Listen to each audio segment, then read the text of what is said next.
Well, thank you everyone for joining us today, and we will go ahead and get started. So, um, yeah. So in light of the recent event that took place on Tuesday, the Northeastern University Global Health Initiative condemns any and all forms of racial inequality, including that of our fellow Asian Americans. Although progress has been made in recent years to bring awareness, recent events have demonstrated that there is much work left to be done to make our communities feel safe and accepted. And because the Northeastern University Global Health Initiative is committed to addressing and discussing such disparities, we will now have an interview with Dr. Lok Siu, an Associate Professor of Asian American and Asian Diaspora Studies at UC Berkeley. Unfortunately, Dr. Sylvia Dominguez cannot make it. And I will be conducting this interview if that's okay with you, Dr. Sue. Awesome. And I understand that we have some slides that our tech Niall will be clicking through. Is that correct? Awesome. Yep. Great. So thank you for being here, Dr. Sue. Glad to be here. Thank you for having me. Of course. So I think we can get started with our first question. And this will be on the history of anti-Asian xenophobia. In a recent presentation, you mentioned that we should start thinking of the pandemic as a trigger rather than the cause of anti-Asian xenophobia. And starting in the 1800s, how has the yellow peril and perception of Asian Americans developed to what it is now? Well, this is a long, very, very long history of anti-Asian hate and xenophobia at the heart of it. What we have really begins as soon as Chinese immigrants came to the U.S., which is, in the mid to late 1800s.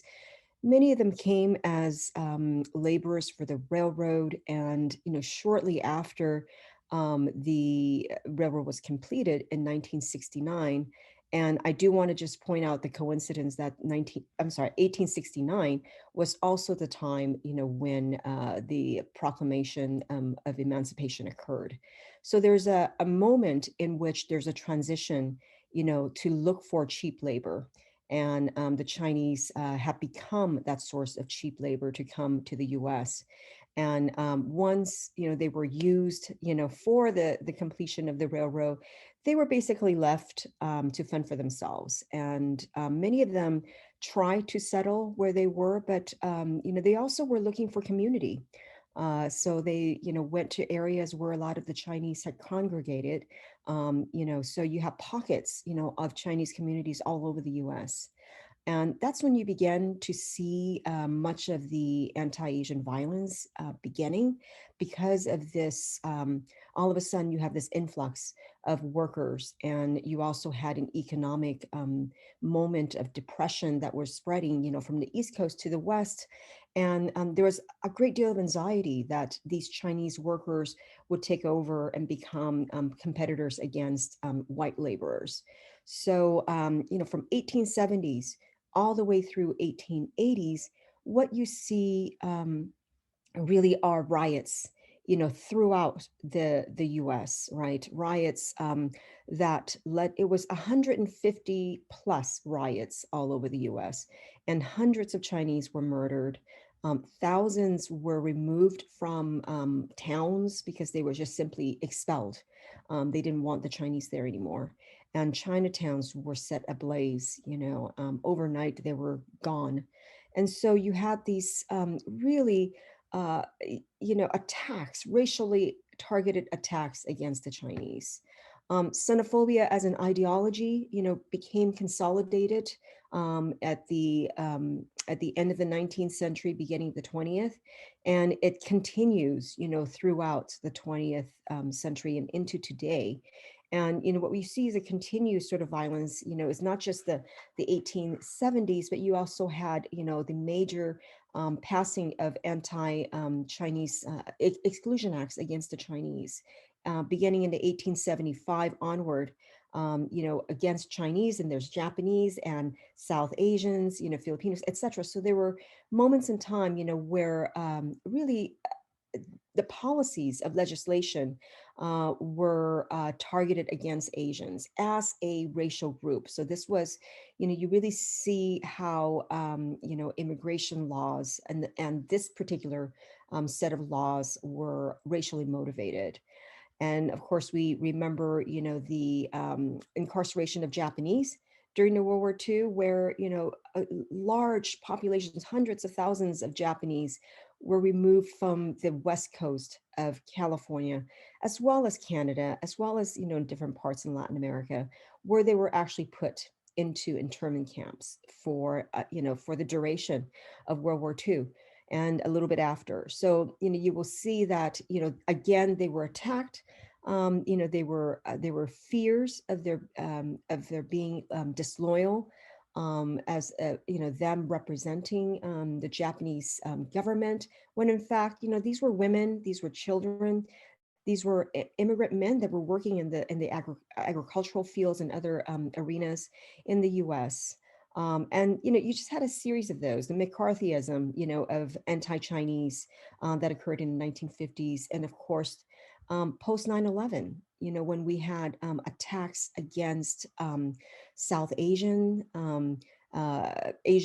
Muslim population, even Sikhs, who were basically misidentified, for as a different religion, So you had all these instances, where Asian Americans were attacked because of this deep-seated xenophobia, a fear of their foreignness, a fear of who they are, basically because of their racial appearance. So, this is the history that we have here. And so much of it is inspired by this deep-seated, fear, this sense of anxiety, the sense of idea that Asians are forever and perpetual foreigners within the US. And this reemerges over and over again, simply because Asian Americans are not seen as full citizens and full belongers, in the United States. And these particular set of hate crimes, and hate acts, throughout this past year is another iteration of that. So I'm not surprised, but I am deeply disturbed, about this current attacks against specifically Asian American women.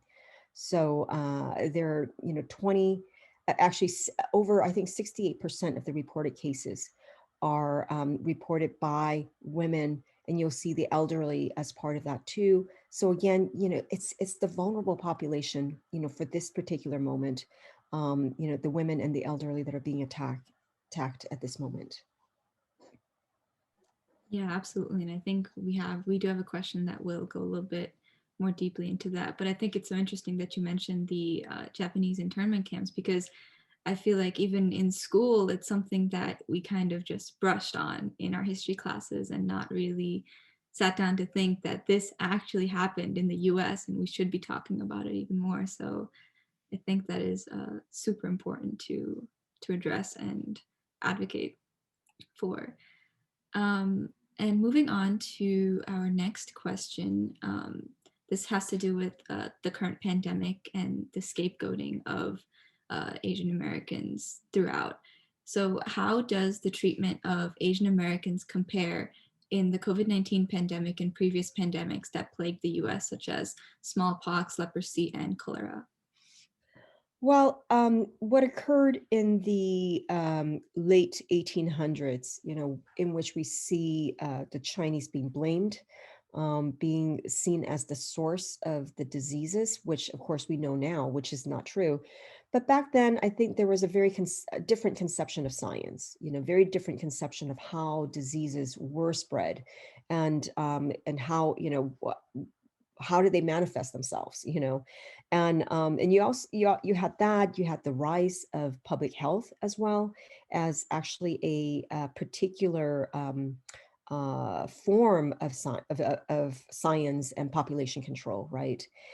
So you had these two fields coming together, public health, they were basically conducting mapping census around Chinatowns, and they, and they used observation as one of their methods. But unfortunately, at that time, they did not realize that the very eyes that they were using were very much influenced by their own biases, by their own sort of racism, embedded racism, against Asians at that time already. So whatever they were reporting, the kinds of descriptions that they were assigning to Chinatown, assigning to Chinese people, were derogatory. They, they were using words like, they're dirty, filthy, unsanitary, and which is kind of a circular argument, right? And so you begin to have these circulations, a combination of public health and science coming together, or you would say a pseudoscience, coming together to kind of project this racial image of the Chinese being the source of diseases. So back then, you had these two elements coming together. It also occurred in a moment where there was an economic downturn. So the Chinese were very much targeted, not only by the popular everyday people, and this occurred the same moment around the mob attacks, right, the riots.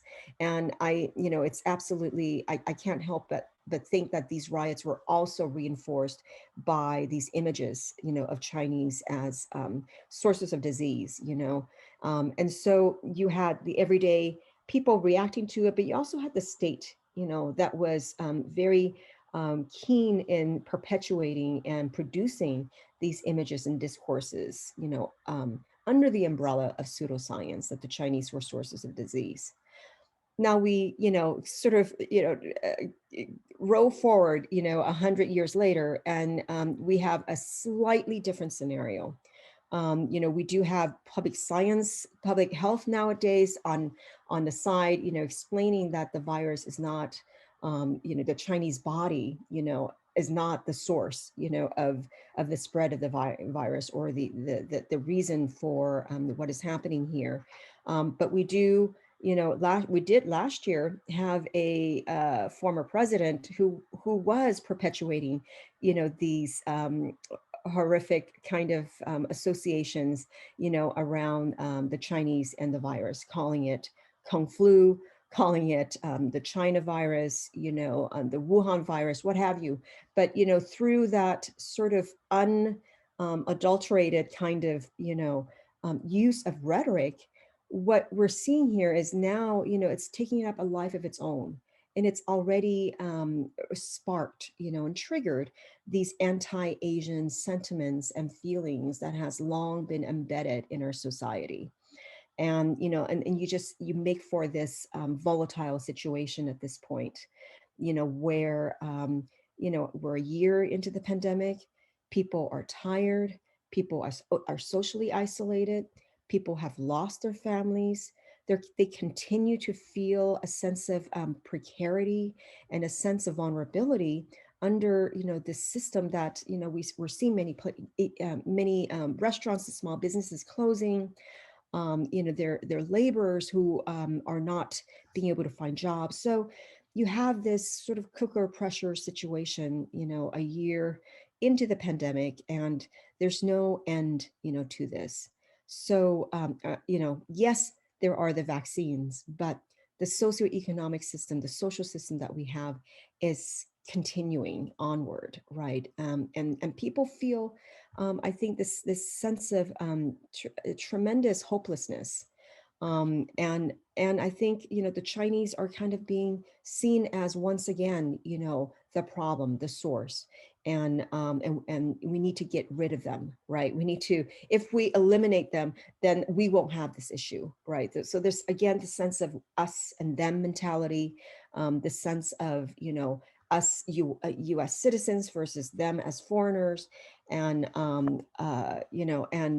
while now with the new presidency, we do see a change of discourse, but there are many everyday people, Americans, who still perceive the Asians this way, Asian Americans this way, and so you see a little bit of a bifurcation, between the state discourse and the stands of our presidency versus, the popular conceptions that are at the heart of these attacks. What we're seeing are individuals that are acting out, that are targeting Asians as a form of hate crime. And hate acts, I should say. Yeah, absolutely. I think that having that a former president who directly stated these completely derogatory terms to the virus and resulting in giving some Americans a platform that makes them feel that it's allowed to perform these hate crimes is inexcusable. And I think that this bias that you did mention is implicit in many individuals. And even in that sense, I recently saw like a news article about bias that also exists in AI, or like artificial intelligence, and how that is also biased when you think that, oh, it's a computer that is recognizing your faces or facial expressions, but then you go to think, oh, who created the computer? How did we create these algorithms? Like there are humans that do it, and humans in turn do have like this implicit bias. So yeah, I think these are absolutely great points that um, you were bringing up. And in terms of trying to overcome and be allies with the Asian American community to remove our own implicit biases. And um, sometimes, like, despite good intentions, it is common for allies to perpetuate stereotypes within their support, such as labeling blanket terms to categorize the Asian American diaspora, such as calling Asian Americans yellow, similar to how one would use terms to categorize African American history within the US. So could you speak more about good practices that allies can use to support and stand up for Asian Americans while navigating this associated cultural diversity? Yeah, there's so much to that. I mean, I know that there's so much we can do, and I'm not speaking, I think, as a necessarily a representative, but I will offer my particular opinion. I think, particularly because the Asian American community, when you think about it, is so extremely diverse. And we don't often think of it that way. It's often the image of East Asians, being much more present. But the Asian American term really captures the kind of ethnic diversity from everyone that is from Asia, right? You have the linguistic differences. So even, within areas, within countries like India, you have hundreds of different languages, right, already there in one country. And in China, you have another set of hundreds of languages. You have the regional differences, of Asian Americans. You have the immigrant generations. You have people who are descendants of people who came over in the 1880s, as well as international students who are here who will eventually stay and become citizens of the United States. So there is this huge range, religious differences as well. People who came over as refugees, people who came over as family members, to reunify, people who came over as a labor immigrant, right? So it's extremely large and a diverse group of Asian Americans, and we have to remember that constantly, and not allow just a perception of Asian Americans as being related to East Asians.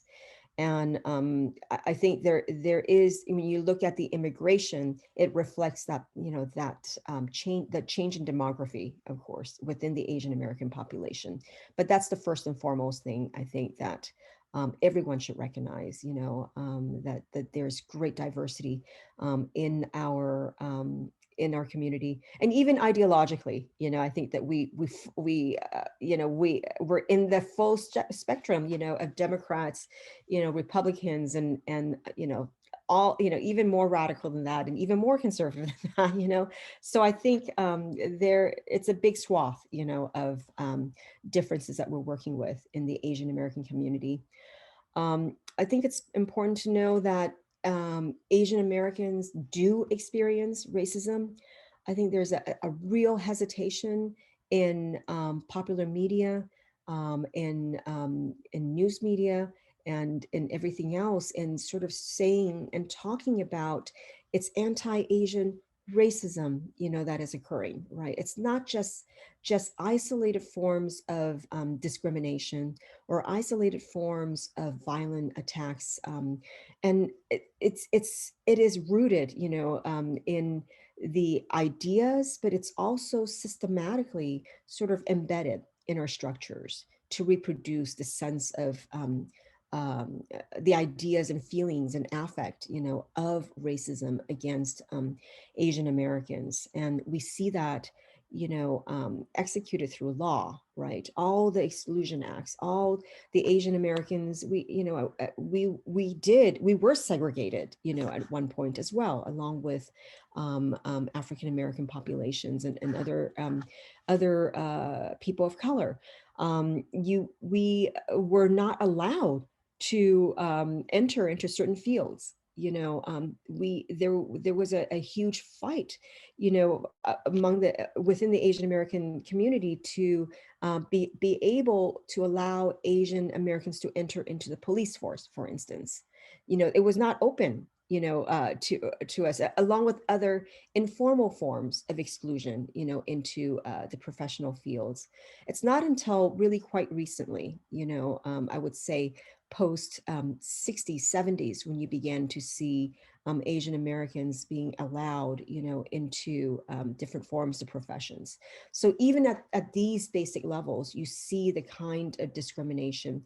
I mean, I could name, every other institution, like the media, the institution of media, and what that's done as well to perpetuate Asian American stereotypes, Asian American, hyper-sexualized women, emasculated men, and everything else, which, we hope to get to. And so, I think those are some of the issues that Asian Americans do face racism. And that is first and foremost, we experience it differently. It's enacted upon us differently, but it's nonetheless there. And I think it is a real lack, of the responsibility and accountability of our educational system, that these histories and these experiences and our perspectives are not included, in even in our college courses. I don't think all college courses, or all colleges have Asian American history incorporated into it, right? Much less, looking at K through 12. So, if you're in some place where you grow up with very little exposure to Asian Americans, and you go through school not learning about Asian Americans, and you go through college not learning about this, you are accumulating your knowledge of Asian Americans through popular media, through people around you, and so I can see how you know people don't understand, Asian Americans. They don't see us as part of the American landscape. They really filter through so much of a particular lens, a particular, I would say, a white dominant lens, of how they want to see us, right? And or how they continue to see us despite their implicit biases and explicit biases. So I'll just leave it at that. Yeah, absolutely. Thank you so much. I know that when you mentioned the diversity of the Asian American community, I completely understand what you're saying. Because as an Asian American, a first generation, it's very interesting to see that when people do blanket the term Asian American, sometimes I wonder, okay, am I Asian American? Are they talking about me, or are they talking about someone else? So I think it's something that, because Asia is such a vast space and area that like it's so incredibly diverse, I think it's something that everyone needs to understand. I think hopefully through having these conversations, more people will understand. And even touching upon when you mentioned the perception of Asian Americans in the media, I know that also from personal experiences, whenever there's like a new like Netflix show on Asian Americans or like Bollywood weddings or something, that I know that I'm the first one to watch it because I want to see how people see me.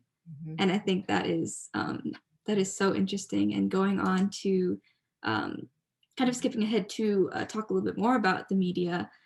Historically, if Asians are not portrayed in a stereotypical role, then they are given no role at all, rendered invisible by Hollywood and mass audiences. So, what effect does this have on society and how we view Asian Americans and how Asian Americans feel themselves?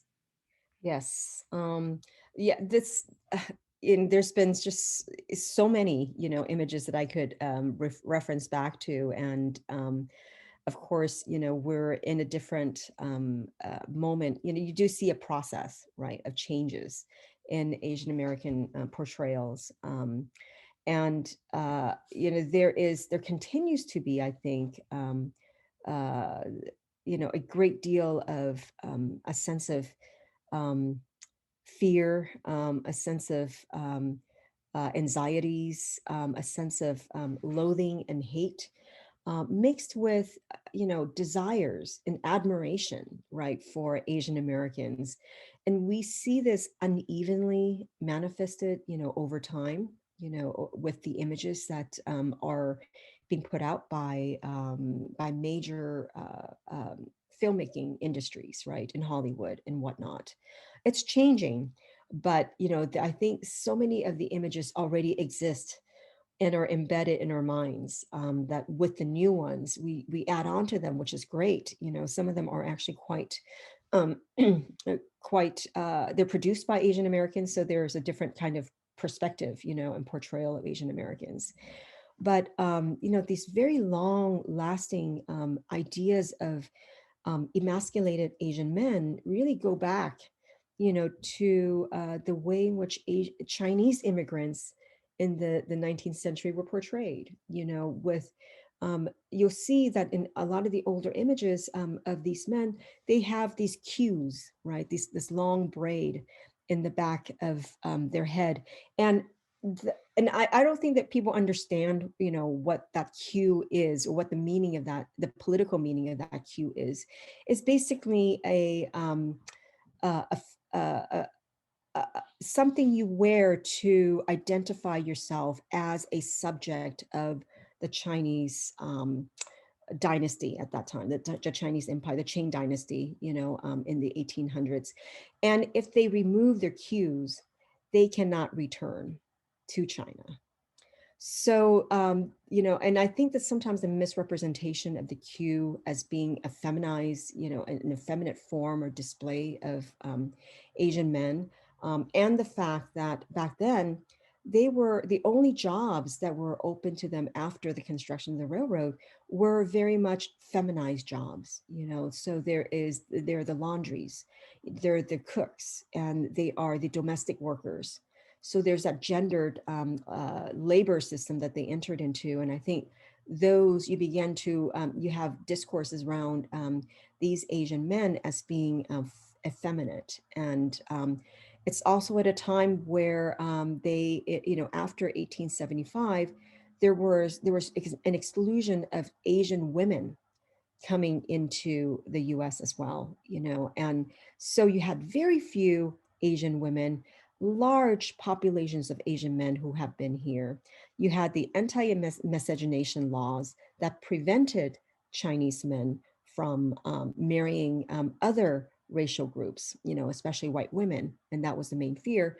So, you had then these large Chinatowns that were all men, so, which we call it as bachelor societies of the time, that they, in fact, were forced to not have families, not be able to form families. It wasn't necessarily a choice of their own. And I think, all these factors go into stereotyping and perpetuating this image of Asian men as effeminate, as having as de, de, emasculated you have that kind of imagery going on.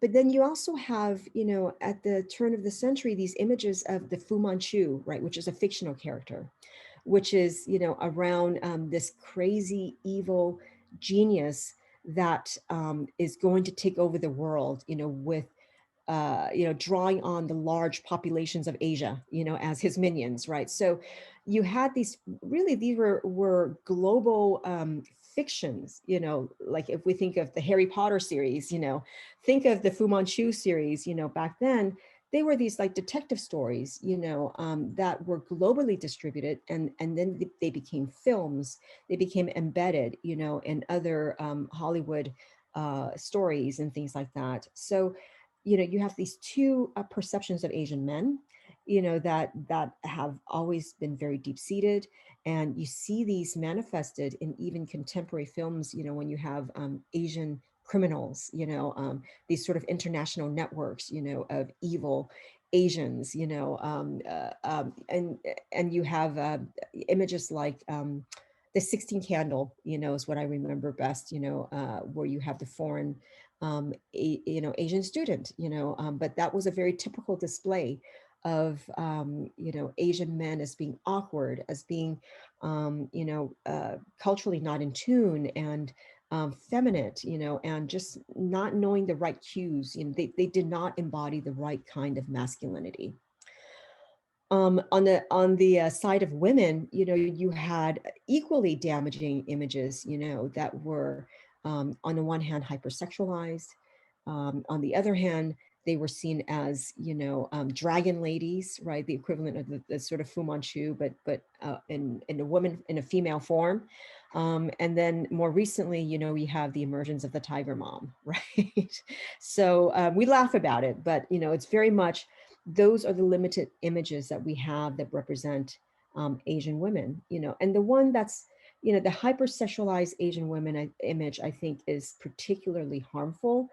And when you think, it's so resonant, and you can see how those perceptions and images might have come to play at the Atlanta shooting, precisely because Asian American women, for a long time, I'm thinking about like all the films that came out, in the 80s, and around the military presence in Asia, and the role of women, the Thai prostitutes, the Filipino prostitutes, and, even like other images of the geisha, for instance, or the lotus blossom that is serving the white men, you have these images, of Asian women being subservient, sexualized, hypersexualized, seen as objects, to be taken, objects, to arouse, the desires of white men,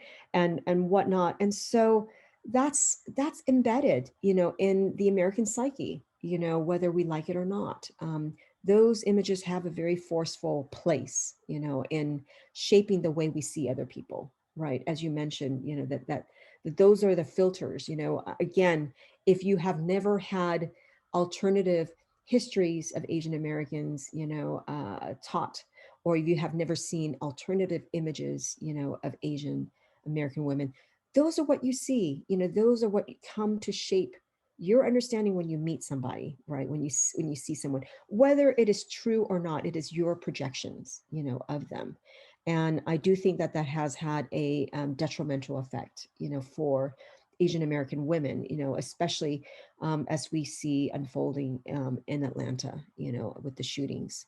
Um, you also have, I think the model minority myth deserves, a separate time of its own, to kind of disentangle, and I'm happy to talk about that. And I think that's a very crucial kind of image that we have had since the 1960s onward. And it still is operative today.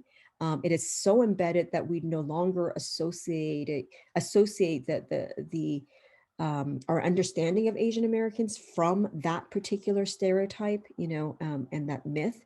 So it becomes sort of like like filters, like the filters of the scientists, and the public health officers of the 1800s, that wanted to see Asians as being the culprits of disease. You see sort of Asian Americans as being model minorities, as if it's just objective truth, but it's not. It actually hides quite a bit, again, of the heterogeneity, of the Asian American population that I already mentioned.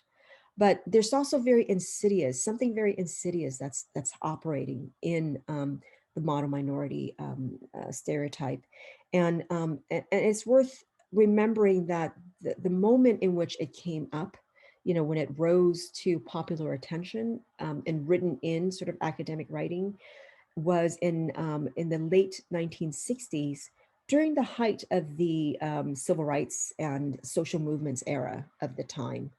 And it was in many ways used, as a wedge, to separate Asian Americans from other populations of color, other groups of color, to say, hey, look, these Asians are different. Look at them. They're model citizens. They're model minorities because they might have started, in a similar location or place as immigrants, as laborers, but they have managed to overcome these barriers. They have managed to, because they have these supposed, cultural values, right? Of hardworking, a strong work ethic, emphasis on family, and all these, I guess, discourses around Asian Americans being the model minority was actually used, to say and to incriminate in many ways, other people of color for not succeeding, blaming them for not having the right cultural values. Because if you did, look at the Asians, they're able to succeed. And what it does is it hides the structural racism that is embedded, that actually prevents, that deeply prevents people in all different sort of parts of our system from actually succeeding, from actually being able to have access to certain opportunities and whatnot. And so, I think that is one of the most harmful and prevalent images of our day. So you have these three, sets, and they're sets, they're working in tandem with one another, of course, at any one Yeah, time. absolutely. When you do mention the model minority, I did have a question on this. Rhetoric does downplay a lot of oppression and racism that many Asian Americans do face. So, what do you? How should we change the rhetoric around these issues? Like, what should we do in our daily lives that we could stop using the model minority against Asian Americans? It's, do we have a new term? I hope that we do, right? But, I really reject the fact that I think people of color often, and Asian Americans included in that, are restricted, to become stereotypes, right? That we are, seen and filtered through kind of these singular frames, rather than allow us to be ourselves in our full humanity. And I think that that's crucial, that we need to kind of understand that there are tremendous diversities within all populations, right? And Asian Americans have been particularly subjected to this model minority image. And I think people don't see it as harmful because they see it as a positive image, right? But in fact, it produces a lot of harmful effects for the Asian American population, as well as our relationships with other communities of color, right? And there's tremendous mental health issues, right? This sort of, and also a restriction of pursuing what you love instead of trying to keep up with the image of being a model, right? And when you don't have the right outcomes in life, then you think, what is wrong with me, right? Is there something wrong with me as an Asian American? And I think that there's so much harm that is being done, and we don't recognize it, or we're restricted, to pursue, our passions in multiple ways, right? Rather than just being following the right track of professionalization. I don't know what the terms are, but I think that to begin to realize that there is racism, there is a sense of pain, and I think a sense of um, uneasiness, a sense of not being able to fulfill our full capacities, in the way that we want to, has had tremendous, impact on Asian American communities, and we do face continued discrimination in the workplace, continued discrimination in politics, in education, and etc. We don't get to know our histories. We don't get to know who, fully, what does it mean to be Asian American here? And we need to be sitting at the tables, at all the conversations, so that we're not misrepresented, and so, as much as not represented at all, so I think we need to just be out there. We need to realize that we don't need the award system, to be able to express ourselves. I think we need to kind of work, and this is really a new generation of people that I see emerging as having the freedom to express themselves in the multiple media that's out there. I think that people are engaging in producing different images, different through the platforms that we have. So I think that's an important beginning, to change and transform. But I think we need to do that in every way, from our everyday actions to the education system, to the workplace, to the politics, realizing the laws, are actually discriminating against Asian populations, and things like that. So we began to kind of work toward something different, something new, something perhaps we don't even know, Right. So Yeah, yeah. absolutely. And speaking of laws, I kind of want to shift gears a little bit here and talk about criminal charges for hate crimes. And now we see that uh, targeted attacks against Asian Americans have increased dramatically this past year and have been predicated, yet there seems to be legal hesitance to designate most charges as hate crimes. So what do you think the general public can do to change the rhetoric surrounding this hesitancy? Yeah, again, this is the deep-seated Mm-hmm. racism, within the law justice system, right? And of course, we know that it manifests one way, against African Americans who are criminalized, right, based on their appearance and their long history of characterizing them that way. But for the Asian Americans, it's the opposite, right? It's a sense that there could not be racism, against Asian Americans, and these are just isolated incidents, right? But there is that system operating, but there's also everyday ideas that, yeah, Asians are not discriminated, they don't experience racism. It's not there for Asian Americans because, look, they're doing well. They're doing relatively well, right? They're integrated, or whatnot. You see them in certain arenas of professions, etc.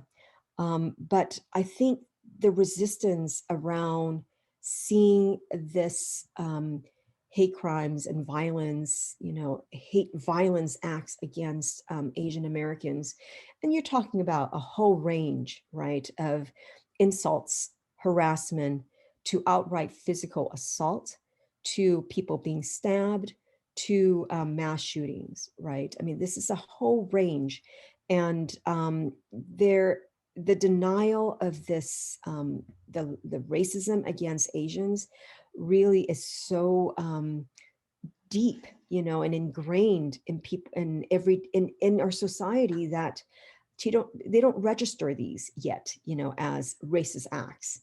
And part of it, I think, is once we recognize these as racist acts against Asian Americans and admit that there is racism against Asian Americans, I think that it really calls into question the system of meritocracy, right? It really calls into question of the fact that if Asians are not actually, the model minorities that we assume them to be, and that they're not succeeding, and they're not actually, and they are actually discriminated against, and there are racist attacks, then we don't have a group to sort of put in a pedestal to say, there's a system, it works, and here's the example, right? And I think there's that insidious kind of notion, that there's a refusal to admit it because there's so much investment in wanting to believe that it's not happening against Asians, right? Asian Americans. There's that element. But I think in the law, criminal Mhm. justice system, we need to revise the laws, so that we, there, as an anthropologist, I've always been trained to recognize that what people say and what people do Mhm. sometimes are not the same things, right? And that motivation is a very difficult thing to prove, right? Because if you base it on people's words, you can you often, they will say what they want to say, but they may not say exactly what their intentions are, or even know how to articulate some of their intentions or want to. Mhm. So there is that kind of problem, of actually, hate crimes. They're categorized as hate crimes. Um, to do so, you need to prove motivation that is based on race, gender, sexual identity, religion, national origin, etc. But as long as you don't state that that's an intention, which who'd want to, right? Who'd want to state that there's that intention? It's very hard to pin it down, as a hate crime. Hate crimes, I think people should know they're not, they're state defined, Mhm. and state implemented. So you can see the problems, with that as well. And some states don't even have a hate crime, as a category of crime, right?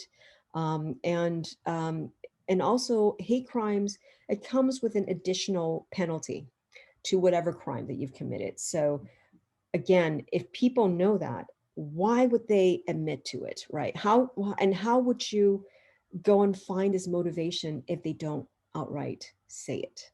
So the bar for actually making it seem like a hate crime is much higher, and there has to be a higher level. There's a higher level of proving that it is such. So I think we need to, keep that in mind, um, as we see the number of cases of hate crime versus hate acts, right? Mhm. And hate violence, I should say. Yeah, absolutely. I think that distinction between a hate act and a hate crime is um, very important because it's, again, so underreported that it should become more of an issue. And I think that this conversation should be more on the table of in states, in those bodies where they need to create this reform. So I think we'll have one last question before we take any audience questions, and feel free to put any questions in the Q&A or in the chat, and I can read them out. But in terms of becoming allies and really creating change for the future, how do we appropriately become allies for Asian Americans and stand together? I think it's really important, to hear now, from our communities, our allies, that that they stand against Asian American hate, acts and crimes. I think that's right now, like that's the urgent issue because it's so silenced and so, uh, erased, and so buried, and it, our communities are coming out to speak, but I think it would help tremendously for other people to recognize this also as an injustice, that we need sort of to understand that, all of us stand against injustice. That is one of the most urgent things, to speak up, not just from Asian Americans, from other allies who will say, this is not right. This is anti-Asian racism. This is anti-Asian hate, and we won't stand for it as a society, so that these don't issues become just a small, issue of our community. And I think it also, we need to kind of take responsibility in Mhm. our everyday practices, in our everyday behaviors, beginning just to reach out to talk to someone, to reach out and say hello. I think it seems so odd now, in a digital era where we're always constantly working on our phones, wherever we are, even we're sitting next to one another, we're texting, to each other. But if we can just, when you go on walks, see our neighbors, or see people in your workplace, get to know who they are. I think that that initial kind of interaction, personal interaction, really can be transformative. Which can be leading into conversations that is mutually educational to one another, right? To learn about who Mhm. we are outside of what we represent, in people's minds, what they think we might be. And it starts there. It starts with individuals going out, reaching out, wanting to learn, wanting to know, wanting to exchange ideas, wanting to engage in conversation. It really does belong there, but start there. And it would be wonderful then also, for these kinds of spaces. And I really thank you for inviting me here, to participate and to enlarge the conversation about what's going on, that these conversations are necessary to create mutual understanding, and to begin to know a little bit about the histories, if that wasn't part of people's understandings, and that's okay. We understand that, that people, you learn when you begin to learn, you Mhm. understand when you begin to understand. It's just you create moments to do that, and to and if you feel like it, and if you can, I really would encourage people to pick up books, do their own research, go on websites, and learn about the history of Asians, in the US, and the entangled histories of all our communities. We have never lived in isolation. And for every instance of conflict, and for every instance of these moments of tensions, what have you, there are equally same amount of incidents and events in the past where we have come together, where we have worked together, where we have struggled together, in the civil rights movement, in the social movements of the 60s, etc. So back in the day, even thinking of the 1800s, Frederick Douglass came out to speak against Asian exclusion, right? And then, you have people in the civil rights era, Yuri Kochiyama, who was working with Malcolm X, and dedicated her life in, working with people of color struggles, Black struggle, Puerto Rican Latinx struggle, and Asian American struggle, and creating those conversations. You had Grace Lee Boggs, in working with again the Black movement, in the civil rights movement, working with C.L.R. James, and other people on the ground, to forward this mutual struggle. And so I think we have to kind of shift our frames to see this as an entangled history, of racism that affects us all, and that we must work together against it. So, Mhm. that's, I guess, what I would have to leave, with all of us, if we Mhm. can, that this is the time to speak up and we need to come together. Right, absolutely. Again, like, thank you so much. We do have one question in the chat, or two questions in the chat. Um, this is from David. Thank you for sharing. Can you address how discrimination against Asians relates to that against other minorities we're seeing today?